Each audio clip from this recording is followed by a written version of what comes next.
welcome to this week's episode of JPTV.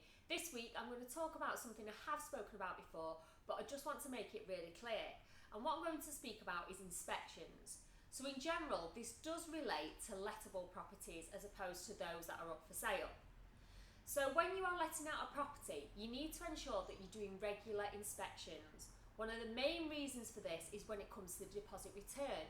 If you want to withhold any of the tenant's deposit for any damages in the property, then you will be asked for the inspections to prove the damage and also to show when the property was fine and when it wasn't and when the issues occurred.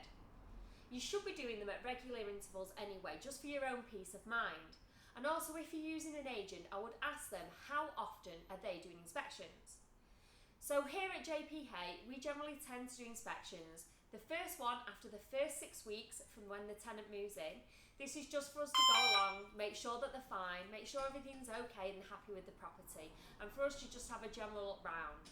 And then we do them continuously at 3-month intervals. So usually a week or so before the inspection is due, we'll call up the tenant, ask if there's an appropriate time where we can pop round and we can complete an inspection on the property. And it normally generally only takes a few minutes or so to complete the inspection. And we also use a specific property inventory and inspection app, which really helps us.